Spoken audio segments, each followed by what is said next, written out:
Hello, everyone. Thank you so much for tuning in. I am Priyanka, and I am bringing to you a series of fabulous individuals to talk about their journey to success in this talk show, which is called Talk and Beyond. This is our first episode, and I assure you that you're going to be hooked after listening to these tremendous tales. So, what are we waiting for? Like, subscribe, and share in case you like that. Let's invite our first guest without further ado. He's someone who's world famous in Bangalore. Believe me when I say that because he has taken his teachings across the globe with his unconventional thought process and teaching methods. Imagine liking a subject which is not marked for your exam. Remember how value education or moral science classes were in back school? How mathematics or science teachers used to take that class to complete their course in time? Of course, because the thought process was that it is not marked in the exam, so it's not important. Changing the way people perceive the value education today is something that is remarkably attained by this young man who is excited with the thought of kids and teaching. Clubbing them both gave you a product which was unimaginable. That's not all. He got married to a creative mind and made this mission possible. They strike a balance in the world of education and values. Presenting to you the dynamite, Mayank Solanki. Hi, Mayank. How are you doing? I'm so excited to have you on the show. Thank you so much for considering me worthy of your show. And this has to be the most blown out and blown up introduction I've ever received. So exciting. So thank you so much I'm for that. pretty sure you have to actually make peace with this introduction because you are my first guest, and I would want everybody to be blown away with what you do. Go on, tell us how this journey began.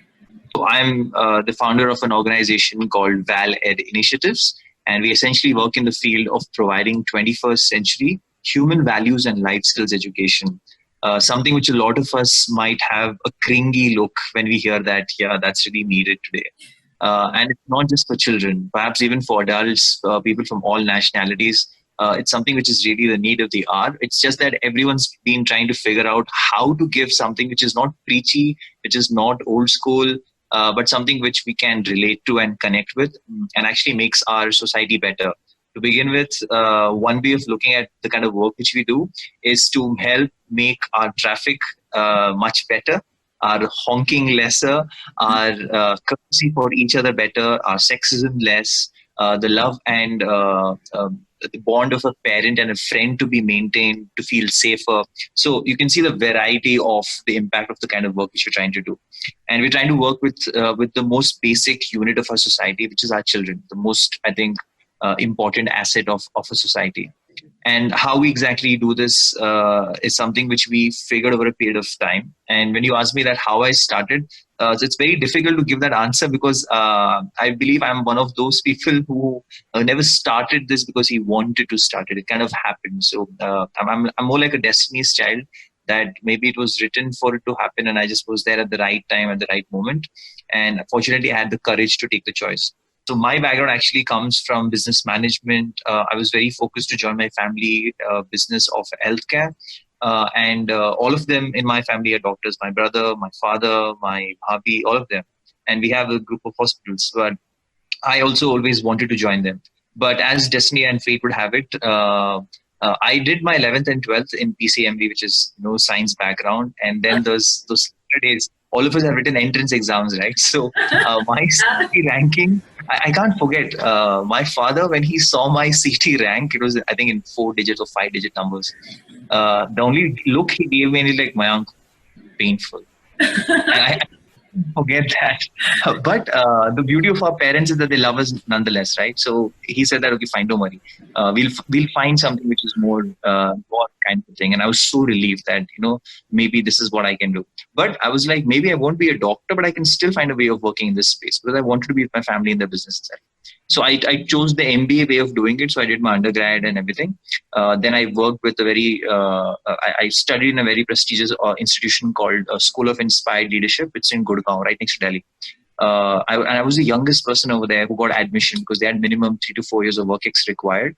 But unfortunately, I got in because of some of the work which I had done earlier in my college. And my work was very social oriented, was very community oriented. I was leading a team of 150 people in college, so that all kind of contributed towards it. And naturally, I chose a company and a corporate to work for, so that I can learn from there, like most of us do. That थोड़ा experience ले लेंगे, फिर उसके बाद में घर जाएंगे, फिर then we're implemented over there. And I did the same thing. And once I was doing that, I worked with Dalmia group of companies. Basically, if you've heard of Dalmia Cement, that's the owning brand of it. So I worked in Delhi and Chennai in their head offices, and then eventually, came back, and I felt, okay, now I'm in this field which I want to be in. But little did I know that destiny had very different plans for me. 1.5 into this entire story, I realized that, Mayank, I think still you haven't yet found your cup of tea, because there were differences in style of my family's way of working, my way of education and working and thinking. And it was best that, I found something which I could kind of work on myself, with myself, in my style of working. And my father, again, the wonderful person he is, he supported me again. He said, like, don't worry, let's find something which is more attuned to you. And I made a very difficult choice, which I think something hopefully your viewers can learn from. Whenever you have this kind of a doubt, I think it's very important to take a seat back and to reflect. And sometimes taking a seat back requires you to stop doing what you're doing, because if you try to do something, you'll always get half thoughts here and half thoughts there. So I kind of stayed at home for 3 months. And the only thing I did was reflect on what all are the things which makes me, what's my special sauce, right? What are my core strengths? What's my SWOT analysis? What my core dreams are? What is the one thing which I can do even if I didn't get paid? This was a very fundamental question I started asking myself. And after 3 months, by speaking to a lot of my mentors, guides, I eventually figured out that to make people happy, to make a difference in their lives, is something which I could do day in and day out without thinking. And that's something which I did in college too, which I did in school too, with my father in his camps, and all those places. I found a very common connecting dots. And I said that, how do I find that space? And the second thing I saw was, I also saw something which I was naturally good at, which I felt my talent and my energies move towards. So it's very important to find, according to me, what you want to do and what you're good at, right? When those two come together, that's when I think you start finding long-lasting careers. And I found that my skill of being able to communicate and to be creative, these two things would be something which I would be able to do for a long time and in a good way and above the average way. And I felt education was a place which required both of them, both the ability to speak and to think differently. And now I started saying that, okay, what makes me more connected? So one question led to the other. And eventually I realized that the one subject which made me successful and made me get the admissions to the things in my life was not mathematics, not science, definitely not language, a ki matra, o ki matra. It was actually the ability to stick to what I'm doing and not give up. It was my ability to be able to stay up and stay committed. It was my ability to stay true and loyal. It was my ability to think out of the box. And these all things. And I started wondering that, where do we learn these things? And how can I help someone else learn this? And then I realized that when we were in school, we had a subject for this, which was called moral science. But no one gave a damn about it, right? And today, if you go, like, for example, if like when I'm hiring people today, right, the first thing I look is into the eye of the person and into the conviction which they have to speak with. Then I would think that, okay, let me see your degree or certificates, whatever. Like, who cares what you scored in 9th standard, 11th standard? What I care about is, do you have basic understanding? Do you have a track record? Are you honest? Are you trainable? Are you a person who wants to learn? If you have all these things, then I can teach you. Like, I got all the info part of it, right? Or the infrastructure part of it. But what I can't train you on is character. What I can't train you on is values and principles. And I said that that's something which is worth working on. So I started to develop something as a short program around it, and I kind of pitched that idea to a few people. Fortunately, one of them was my ex-bosses in Dalmia itself, loved the idea. And she said, Mayank, we would love to support you. And we would also love to do something like this for the children of our employees. So it was a very visionary thinking at that point of time. This is almost, I think, 8 years back. And she said that, man, great, if you can develop something for us, good. And that's how I kind of got my first break. And the next phase of my life, which leads to actually the organization itself, is that one of my mentors asked me a very important question, or told me something very important rather. And he said that, Mayank, if you want to do something in the long run, remember 2 things. One, you can't do it alone. You need to assign and work with people together. Then you can create a long-lasting enterprise or a long-lasting initiative. Like this Sochcast? Tune in for more with the Sochcast app from the Google Play Store. And the second thing was, whatever you do, you have to make it sustainable. So obviously I want to reach out to more people. So I took that to my heart and I said, okay, I'm going to design everything basis this now. So the logical next step for me was taking these workshop-based programs, which I was doing, to a school-based program. And in school, the big benefit was that there would be much more children. They would be across the year. So instead of going like 2 times in a week, I would go once in a week, but I would get the chance of going for like 8 or 9 months in the year. Now, 8 or 9 months is a very good time. And also I would get children when they're very young. So remember that, all of us feel it's easier to teach something to a child when they are younger because they still want to listen. The older they become, the horns come out. And it's true for all of us, not just. So keeping all that in mind, I kind of, ventured into that, and slowly but surely, I kind of, I trained myself. I did some storytelling courses. I studied more about education. And with that, I could also attract a few like-minded people and say that there's something which I want to do. Would you like to join me? And people came along, and that's how we chose Valid Initiatives. I had no, all in all, you have everything there, confined to destiny. Everything actually comes down to what probably would have, you would have never imagined, and it actually boiled down to, yes, this is the right choice. And it worked wonders for you, I'm sure. So you actually spoke about building character, like, making them aware of being a better citizen. How did you actually come up with content to actually teach them this? So very interestingly, like there are 100 ways or 1,000 ways you can think which makes a person better, right? Like they say that everything teaches you something. So same way everything teaches you character also, but you need to have a certain specific structured way of teaching, right? That's when it becomes educational system, or it becomes more content. So one of the ways that we kind of, and my research kind of led me towards this, was that when you want to build character, it is not just something which is to do with yourself, which makes you a good person alone. So every human being needs to grow at 5 levels. How do I be a good individual, right? Which is me, the person, me, my own. Second is, how do I be a good son or a good daughter? All of us are either a son or a daughter of some part of some family. The third thing is, how do we are also part of a society. So how do we become a good member of the society which we live in, right? The fourth one is, all of us are citizens of a country, right? So how do we become good citizens? And the fifth one is that all of us are at the end human beings. So how do we be good human beings? So we took these 5 levels and we said that, okay, now let's develop different values which comes under these 5 categories, right? And make it age appropriate as per the maturity you teach them. So you could teach values at different levels, values in different ways, and values as per the age group. So keeping these 3 things in life in as a principle, we kind of developed our entire curriculum around this, right?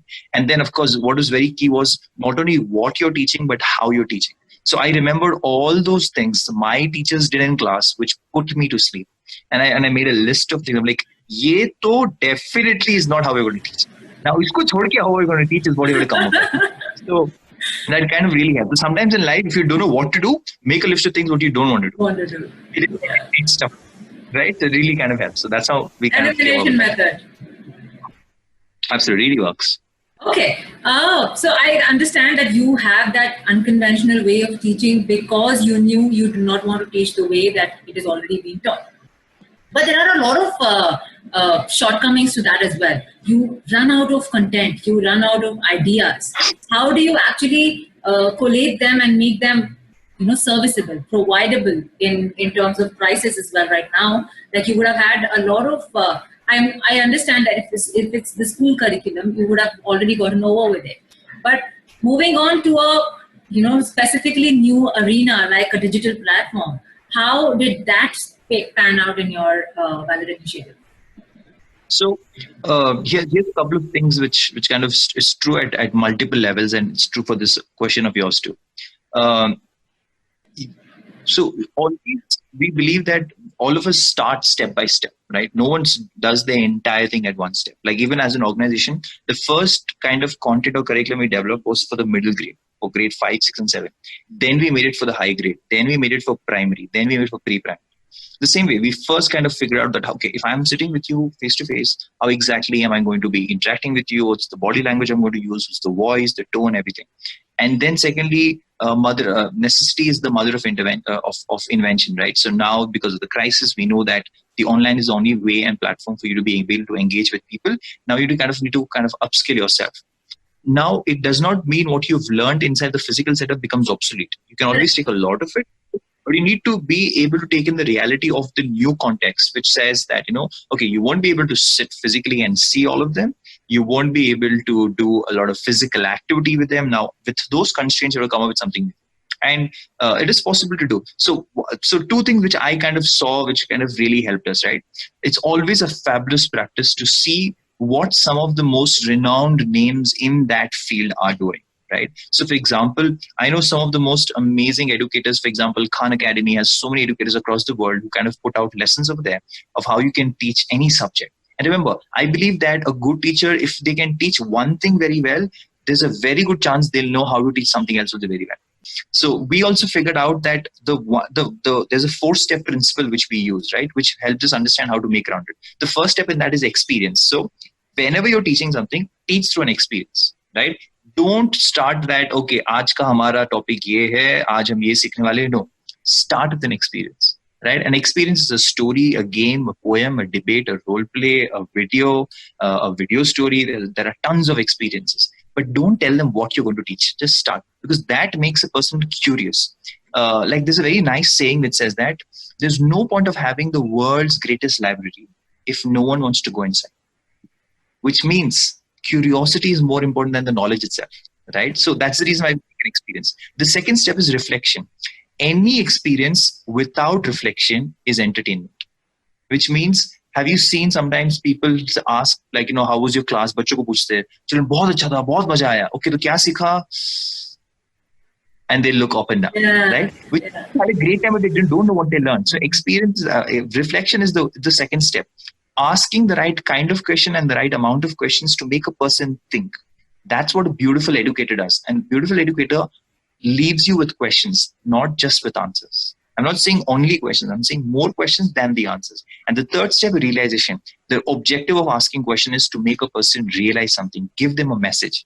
And a very good quality or very good step over here to follow is, no, don't just try to give your messages to the children. That's when it becomes preachy. बेटा हमारे ज़माने में, बेटा life ऐसी है, बेटा life ऐसा है. That's when it will be like, हाँ बताइए और बताइए.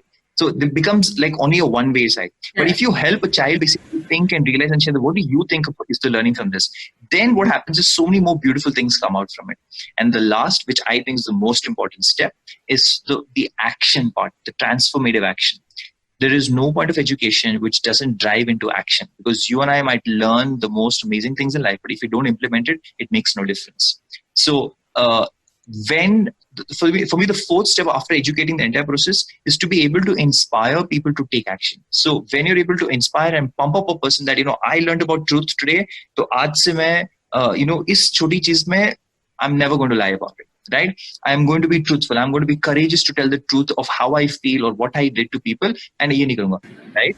Is how we kind of design all our content, irrespective whether it's online or it's offline, right? But we use this ERRT model which we developed, and we started making design around that. And we have a variety of people who kind of contribute content to our team. So we don't have one fixed person sitting in a room over here who develops content. So we did away with that system. We have content developers from across the world who give the most amazing lesson plans for us, right? In a template that we have done. So once we curate it, once we approve it, that's what goes to the school. So imagine someone sitting in Venezuela is developing content for your children sitting over here, because they have a very different cultural experience. Absolutely. And mixed sense. Yeah. So like you spoke about your team, and they are actually fragmented for, in different parts of the world. So there is also a thread of stealing your content or copying your content for that matter. How do you actually stop that? And are you insecure about it? Or how do you actually promote saying that, I could be the guiding light, make sure you take a franchise from me? Is that on your team? So you can't base your entire effort saying that, my content is never going to be copyable. That's what's going to be my X factor. So you can make it difficult. You can make barriers for entry and difficult for people to not copy your content, but you can't eliminate it. So that's one. The second thing is, if your model is based, or your success is based on something which is copyable, you're pretty much designed it wrong in the first place, right? If it's based on something which is extremely difficult to copy, then you're in the right space. So for example, the reason why children connect with us in my class, in our classes, is because of the way we teach it. Now, the way we teach it is a skill-based, it's a training-based, it's an effort-based activity that is very difficult to copy. For example, if I show you a sheet of paper that this is my formula, that is easy to copy because this is a one-time thing and then you keep making it, right? Like this Sochcast? Tune in for more with the Sochcast app from the Google Play Store.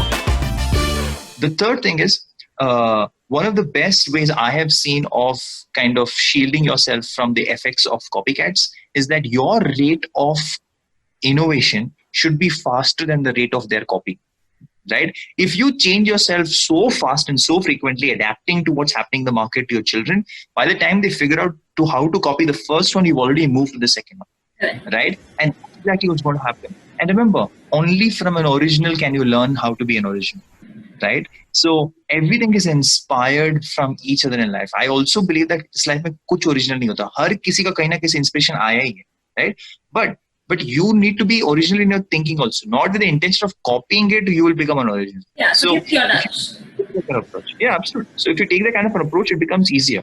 And the third part of your question is the franchising part of it. Yeah, if you can't beat them, join them.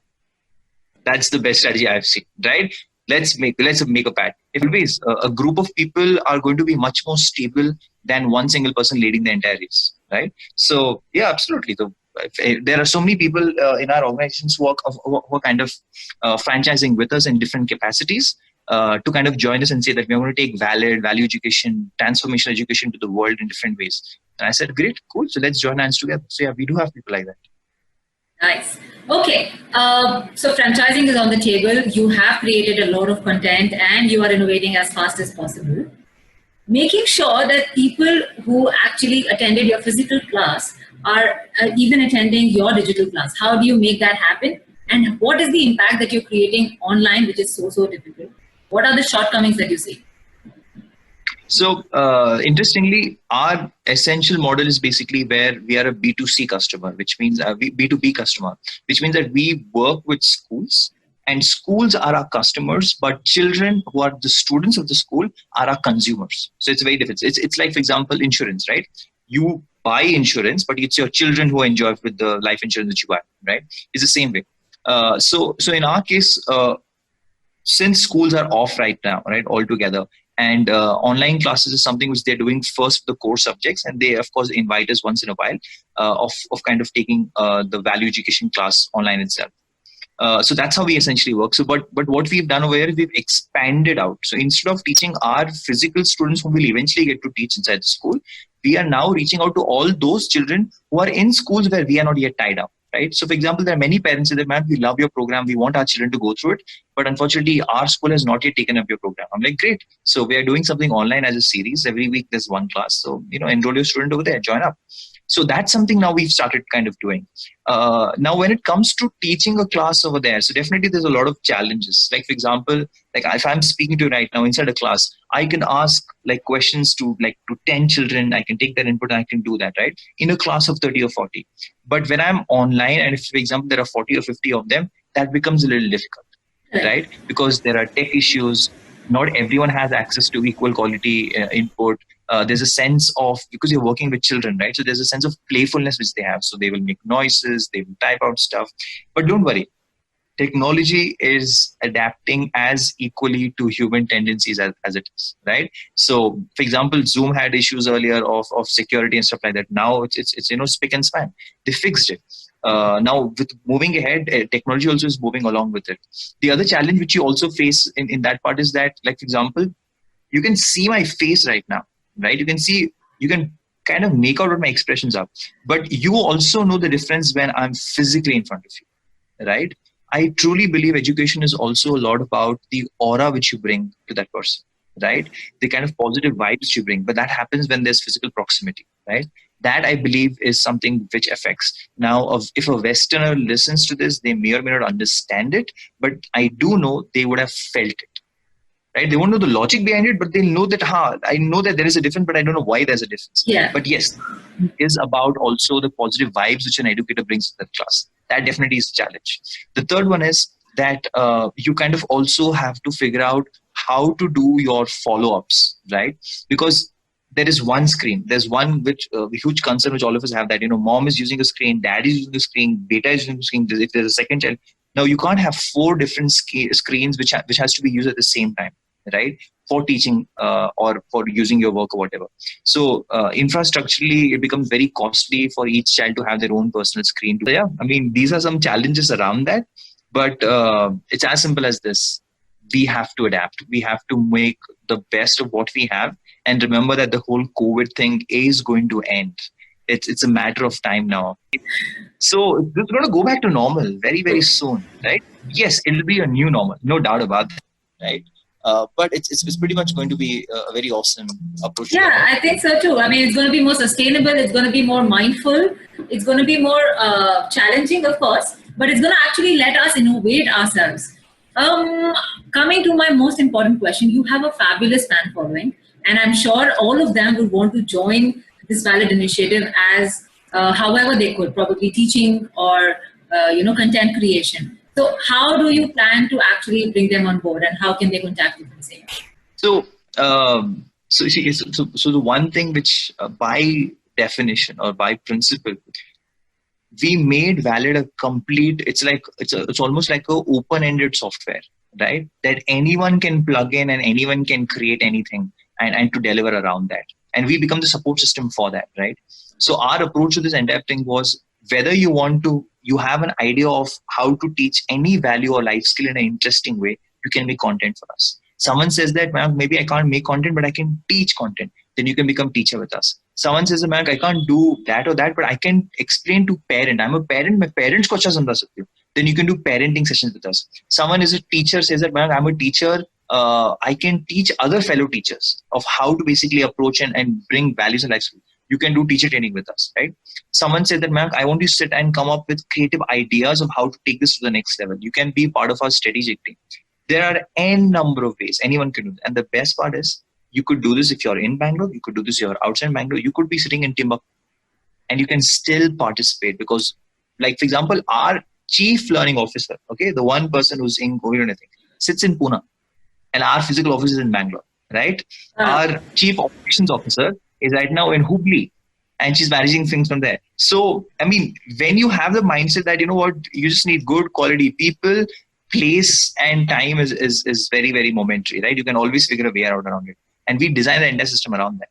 So if anyone just even feels that there's a connection with children they have or with education they have, and they really believe that, life skills, values and character is important. And trust me, Priyanka, in these times of COVID, right? As people are saying that, money, whatever, trust me, it is the life skills, it is the time management, it is the discipline, focus, positivity, consistency, determination, perseverance. ये सारी चीजें ही अपने को इसके बाहर निकाले.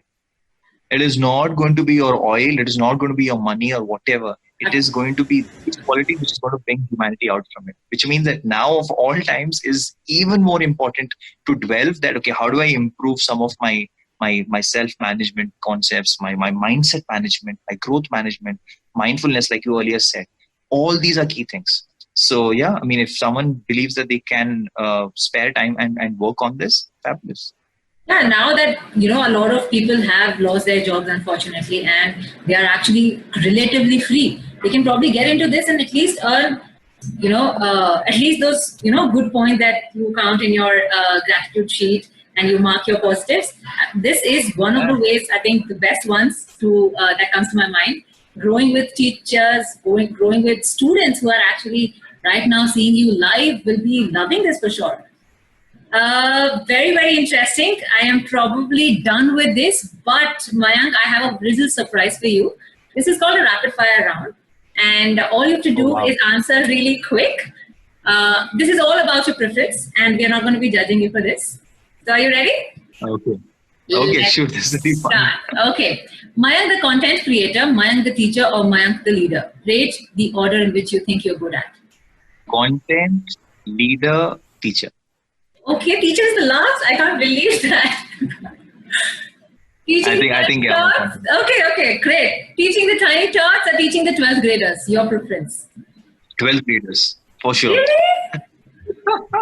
Oh yeah, I can relate to that age group much more, right? I'm not yet a father yet, so I think when I become a father, I think But I thought you had the whole concept of teaching the tiny tots more because they learn, they actually adapt to you, they listen to you quite a lot. But so I think you like challenges much better. So I mean, it's a difficult choice. I would love to work with both, as simple as that. But since I have to choose one over the other, I would rather train the 12th graders how to deal with the tiny tots. Something on those lines. That's an interesting choice. Like this Sochcast? Tune in for more with the Sochcast app from the Google Play Store. Okay, so since we already mentioned that your wife is the creative head of Valid Initiative, so can you be the wife or can you be the creative head? Man, no way. I'm not answering this. No, you want that. Come on. The creative wife. Oh, see, you cannot mold the answers like that. Come on, creative head or the wife? Wife. I think she's the most amazing person in the world. So I would definitely choose her. Absolutely, I understand that, and I actually second that. Goals of 2020. Thrive in difficulty. Okay. So no survival mode, thrive mode. We have to thrive in no matter what the situation is. That's my very clear Yeah, mindset. win it at any cost. Yeah. Super. Your real life inspiration. My guru, Brahmarishi Guruvanand Swamiji, the most amazing being I've ever met. Phenomenal. Yeah. Yeah, you're I mean, very if you don't know about him, it's worth googling him. It's amazing. Yeah, could you mention his name again, very clearly? Brahmarishi Guruvanand Swamiji. Guruvanand Swamiji. You're very spiritual, and I'm pretty sure that even Hinari is. So both of you get along so well, and I love that balance about both of you. I mean, it's just commendable that I see. Thank you so Okay. much. Moving on to our next question. One key learning that you picked up along the way. Of so many learnings, but if I had to That's say one. God works with you, not for you. Right. Okay. So, I mean, you can pray all you want, but you have to be deserving. Then luck works with you, not the other way around. Just keep waiting for your luck. Yeah, don't wait. Strive. Super. Okay, one rule for every student of yours. Listen more and speak it. Okay. And one success tip that you want to give all of them. Believe in yourself. As simple as that. Self-belief is the most important thing in life. You can overcome anything if you believe yourself. And trust me, you are a masterpiece because you are the master's piece. Super. Mayank, thank you so much for joining me. I've had a great interview, and I think this is going to be a rocking one because this is my first, and I'm really excited to post this already. I'm sure all are going to enjoy this very soon. And any last words that you want to say? Thank you so much. Wishing that this channel of yours and your initiative keeps growing and more amazing people join in. And just wishing happiness to everyone. And just know that life is beautiful. It's just the way you look at it. This too shall pass. Thank you so much, Mayank. Thank you. And I'll see you very soon offline. Okay. Thank you. Bye, Priyanka. Bye. Bye guys. See you.